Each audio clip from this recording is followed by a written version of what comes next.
নমস্কার ভিউয়ার্স, আমি অর্ণব শাহ। আপনি দেখছেন জিও ফ্রন্ট উইথ অর্ণব। আজকে যে নিউজটা নিয়ে এসেছি এটা খুব একটা সিরিয়াস নিউজ দর্শক। কারণ এই নিউজটা আমি আরও দুদিন আগে কিন্তু কভার করতে পারতাম, কিন্তু আমি কভার করিনি। তার কারণ হচ্ছে যে সোর্স থেকে এই নিউজগুলো পেয়েছি সেটা কিন্তু কোনো দেশের কিন্তু বড় কোনো নিউজ চ্যানেল নয়। এটা কিন্তু ম্যাক্সিমামই পাওয়া ছোটো ছোটো নিউজ আউটলেট থেকে, এবং ছোটো ছোটো কিছু এজেন্সির হচ্ছে তাদের মুখ থেকে শোনা। আর বিদেশের কিছু নিউজ পেপারে সেটা নিয়ে কোনো আলোচনা আমি দেখতে পাইনি, থাকলেও খুব সামান্য। তাই জিনিসটা পুরোপুরি হয়তো সত্যিও হতে পারে বা নাও হতে পারে, কিন্তু যতদূর আমার মনে হচ্ছে জিনিসটা হয়তো সত্যি। তার কারণ এই ধরনের অপারেশনগুলো খুব গোপনে হয়, যার ফলে সবার পক্ষে এটা জানা অতটা সম্ভব নয়, বা এর সোর্স বলুন বা এর কি কি ঘটেছিল, ঘটনার পর্যায়ক্রমে জিনিস বিবরণগুলো কারোর পক্ষে জানাটা সম্ভব নয়, কারণ এটা একটা ইন্টেলিজেন্স ব্যুরোর মাধ্যমে এই ধরনের ঘটনাগুলো ঘটানো হয়। এবার আমি যে এত কথা বলছি কি নিয়ে, সেপ্টেম্বর মাসে 1 সেপ্টেম্বর মোদিকে কিন্তু, অর্থাৎ ভারতের প্রাইম মিনিস্টার নরেন্দ্র মোদিকে কিন্তু হত্যার ছক করা হয়েছিল। ষড়যন্ত্র করে পৃথিবী থেকে সরিয়ে দেওয়ার কিন্তু একটা পরিকল্পনা করা হয়েছিল। এই পরিকল্পনায় কার হাত ছিল? যদি সম্ভবত আমরা ভেবে থাকি যে এই পরিকল্পনায় কিন্তু আমেরিকার হাত থাকা কিন্তু সব থেকে বেশি চান্স আছে। তার কারণ হচ্ছে আমেরিকার কিন্তু বিগত দিনের যে সমস্ত অভিজ্ঞতা রয়েছে সেখানে থেকে কিন্তু আমরা জানতে পারি আমেরিকা কিন্তু কোনো লিডারকে তার নিজের দেশের থেকে অন্য দেশে সে যখন ভিজিট করে তাকে কিন্তু হত্যা করতে কিন্তু বেশি পছন্দ করে। তার কারণ সে যখন কোনো তার ফ্রেন্ডলি কান্ট্রিতে যায়, সেখানে যদি তাকে হত্যা করা হয়, তাহলে সেক্ষেত্রে সেই দুই দেশের মধ্যে বন্ধুত্ব কিন্তু নষ্ট হয়ে যায়। নরেন্দ্র মোদী কিন্তু গিয়েছিল চায়নাতে, এবং সেখানে কিন্তু পুতিন উপস্থিত ছিল।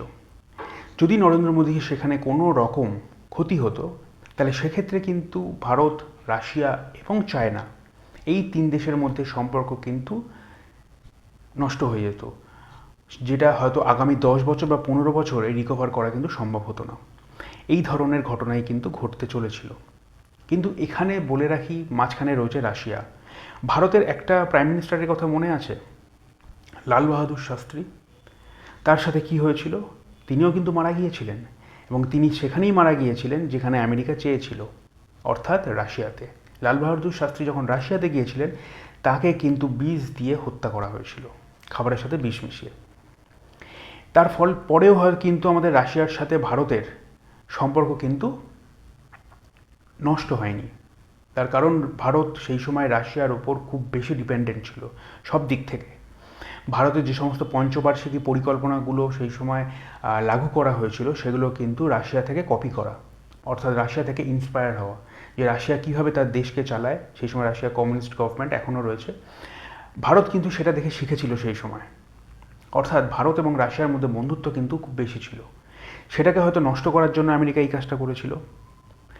এবার বলে রাখি যে প্রাইম মিনিস্টার মোদির ক্ষেত্রে প্ল্যানটা কী ছিল।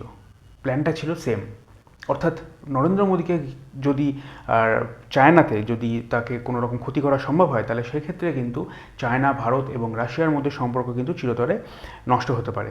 চিরতরে না হলেও কিন্তু আগামী 10 এবং 15 বছরের জন্য সম্পর্ক কিন্তু নষ্ট হতে পারে। সেক্ষেত্রে কিন্তু সুবিধা হবে আমেরিকারই। তার কারণ কি, ডোনাল্ড ট্রাম্প কিন্তু লাগাতার চেয়েছিল যে যাতে ভারতের সাথে কূটনৈতিক সম্পর্কটা আমেরিকার খুব জটিল না হয়, খুব যাতে সরল হয়, অর্থাৎ ভারতের মার্কেট আমেরিকা যাতে চায়, আমেরিকা যাতে পায়। তার ফলে কি হবে, আমেরিকা যদি ভারতের মার্কেট পায়, তাহলে সেক্ষেত্রে ভারতের ক্ষতি এবং কিন্তু আমেরিকার বিপুল লাভ। কারণ ভারতে বাস করে 140 কোটি জনতা। সেই মার্কেট আমেরিকা কিন্তু চাইছিল। সেখানে একজনই শুধু এই ডিলের মাঝখানে দাঁড়িয়েছিল, যে সেটা হতে দেবে না, সেটা হচ্ছে নরেন্দ্র মোদী। নরেন্দ্র মোদী কিন্তু বিভিন্ন জনসভা থেকে প্রকাশ্য সবাইকে বলেছে এই ডিল কখনো ভারত মেনে নেবে না। এই ডিল মেনে নেওয়া মানে ভারতের যে সমস্ত ডেয়ারি মার্কেট রয়েছে, এগ্রিকালচারাল মার্কেট রয়েছে, সেটাকে কিন্তু মাটির সাথে মিশিয়ে ফেলা। আপনাদের ইস্ট ইন্ডিয়া কোম্পানির কথা মনে আছে? ভারতে যখন তারা ব্যবসা করতে এলো, ঠিক একই রকম কাজ কিন্তু আমেরিকা করতে চেয়েছিল ভারতের সাথে। যখন আমেরিকান প্রোডাক্ট ভারতে ঢুকবে, 140 কোটি জনতা যখন এই সমস্ত প্রোডাক্টের ওপর নির্ভরশীল হয়ে যাবে, তখন কি হবে? তখন ভারতের অর্থনীতি কিন্তু আমেরিকার উপর নির্ভরশীল। আমেরিকা চাইলে কিন্তু ভারতের এই অর্থনীতিকে কিন্তু ম্যানিপুলেট করতে পারে, সে যখন চাইবে ভারতীয় অর্থনীতিকে উপরে তুলতে পারে এবং একদম তলানিতে ঠেকিয়ে দিতে পারে। এটা কিন্তু আমেরিকা চেয়েছিল বহুদিন ধরে। সেটার মাঝখানে একজনই শুধুমাত্র বাদ সাধছিল, সেটা হচ্ছে নরেন্দ্র মোদী। তাই জন্য নরেন্দ্র মোদীকে সরিয়ে ফেলাটাই ছিল আমেরিকার একমাত্র কাজ। ঠিক এই চিন্তা থেকেই বাংলাদেশে সেই সময় একটা আমেরিকার স্পেশাল ফোর্সের একটা আর্মি এসেছিল, তার নাম হচ্ছে টেরেন্স আরভিল জ্যাকসন। এই টেরেন্স আরভিল জ্যাকসন কিন্তু ভারতের এগেনস্টে, নরেন্দ্র মোদীর এগেনস্টে কিন্তু নানা রকম প্ল্যান করে সে কিন্তু এসে আস্তানা গেড়েছিল ঠিক ভারতের পাশে, বাংলাদেশের একটা হোটেল আছে, যে হোটেলটার নাম হচ্ছে শেরাটন হোটেল, রুম নাম্বার 802। সেখানে কিন্তু সে ছিল।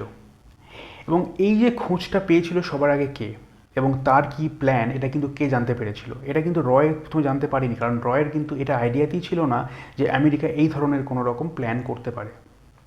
এইটা ছিল কিন্তু একমাত্র রাশিয়ার যে ইন্টেলিজেন্স রয়েছে সেই ইন্টেলিজেন্সের কিন্তু এটা কাজ, এসভিআর। সুতরাং এই এসভিআর কিন্তু আমেরিকার সাথে রাশিয়ার যেহেতু বহুদিনের একটা ষড়যন্ত্রমূলক একটা সম্পর্ক বা একটা শত্রুতা রয়েছে, সেই জায়গায় কিন্তু এসভিআর কিন্তু আমেরিকার ক্ষেত্রে কিন্তু অনেক স্ট্রং। ভারতের যেমন পাকিস্তান বা ভারতের আশপাশের যে সমস্ত দেশগুলোর থেকে ভারতের ক্ষতির সম্ভাবনা বেশি, সেই সমস্ত রিজনগুলোতে স্ট্রং, সেরকম এসভিআর যেহেতু রাশিয়ার শত্রু আমেরিকার ক্ষেত্রে এসভিআর কিন্তু সেরকমই স্ট্রং। কেন স্ট্রং? কারণ এসভিআর জানে রাশিয়ার শত্রু কিন্তু একমাত্র আমেরিকা, তাই সেই জায়গায় কিন্তু সে অনেক বেশি স্ট্রং। এবং সে জানতে পেরেছিল যে এই জ্যাকসন কেন বাংলাদেশে এসছে, তার উদ্দেশ্যটা কী। উদ্দেশ্যটা হচ্ছে ঠিক লাল বাহাদুর শাস্ত্রীর সাথে যা ঘটেছিল সেটা কিন্তু নরেন্দ্র মোদীর সাথে ঘটানো। তখন তারা প্ল্যান করলো যে নরেন্দ্র মোদী যখন চায়নাতে থাকবে, সেই থাকার সময় যাতে এই আরভিল জ্যাকসনকে, টেরেন্স আরভিল জ্যাকসনকে কিন্তু তখনই যাতে নিউট্রালাইজ করে দেওয়া যায়। নিউট্রালাইজ করে দেওয়া মানে তাকে যাতে পৃথিবী থেকে সরিয়ে ফেলা যায়। এবং আপনারা ভাবুন, একটা আমেরিকান এয়ারফোর্স, আমেরিকার স্পেশাল ফোর্স, সে বাংলাদেশের একটা 5 স্টার হোটেলের একটা ঘরে এসে রয়েছে। সেই খোঁজটা কী করে এসভিআর পায়? তাদের নেটওয়ার্ক এতটাই স্ট্রং। তারা কিন্তু রকে সেটা জানায়, ইন্ডিয়ান যেটা ইন্টেলিজেন্স রয়েছে তাদেরকে জানায়, এবং দুজনে মিলে কিন্তু এই অপারেশনটা করে। এবার আপনি জেনে থাকবেন রাশিয়া ভ্লাদিমির পুতিন কিন্তু নরেন্দ্র মোদীকে নিয়ে কিন্তু যখন এই এসসিও সামিটটা শেষ হলো বা পরবর্তী গন্তব্যে যাওয়ার জন্য রাশিয়ার পুতিন কিন্তু মোদীকে নিয়ে কিন্তু নিজের গাড়িতে বসিয়েছিলেন। এই নিজের গাড়িতে কেন বসিয়েছিলেন? তার কারণটা হচ্ছে সেই সময় যদি কোনো রকম সেখানে অ্যাটাক হয়, সেটা যেন সেই সময়টা গাড়িতে থাকলে সেটাতে এড়িয়ে যেতে পারে। এবার প্রশ্ন আসবে, সেখানে গাড়িতেই কেন? সেটা তো অন্য জায়গায় হতে পারত। গাড়িতে এই কারণেই নিয়ে বসানো হয়েছিল, ভ্লাদিমির পুতিনের গাড়ি কিন্তু অত্যন্ত শক্তিশালী, সহজে সেটাকে অ্যাটাক করে কিন্তু ভাঙা যায় না, বা সেটাকে হয়তো ফেল করানো যাবে না।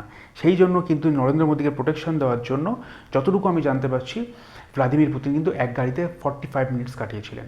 যখন দেখা গেছে যে ঢাকাতে অপারেশন সাকসেসফুল, জ্যাকসনকে যখন নিউট্রালাইজ করে দেওয়া হয়েছে, তখন কিন্তু তারা দুজনে গাড়ি থেকে বেরিয়ে এসেছিলেন। এই খবরটুকু জানা যাচ্ছে। এর পরবর্তী কোনো রকম নিউজ আসেনি। আরেকটা কথা আপনাদের জানিয়ে রাখি, যখন এই টেরেন্স আরভিল জ্যাকসন মারা যায় হোটেল থেকে, তখন সিআইএর ভূমিকা কী ছিল? তারা কিন্তু যখন মারা গেছে, তারা কিন্তু সঙ্গে সঙ্গে জানতে পেরেছিল যে এই এজেন্টটা মারা গেছে বা এই জ্যাকসন মারা গেছে। তখনই কিন্তু তারা এমন একটা সিচুয়েশন ক্রিয়েট করলো যে তারাও জানে না যে এই জ্যাকসন কে, বা জানলেও সে একটা সাধারণ সিআইএর কর্মী হিসেবে যাতে সবার চোখের সামনে আসে, সেটা কিন্তু তারা চেয়েছিল। যার ফলে কিন্তু তারা কিন্তু সঙ্গে সঙ্গে বডি কালেক্ট করেনি। যখন হোটেল কর্তৃপক্ষ থেকে জানানো হয়েছিল যে ভেতরে একজন স্পেশাল ফোর্সের অফিসার রয়েছেন আমেরিকান, তিনি মারা গেছেন, তারপর কিন্তু তারা এসেছিল। কিন্তু এই ঘটনার পরপরই কিন্তু সিআইএ জানতে পেরেছিল যে এই আরভিল জ্যাকসন কিন্তু মারা গেছে। এটাও কিন্তু সামনে আসছে। আপাতত এই পর্যন্তই, দেখা হচ্ছে আর পরের ভিডিওতে। ততক্ষণ পর্যন্ত জয় হিন্দ, জয় ভারত।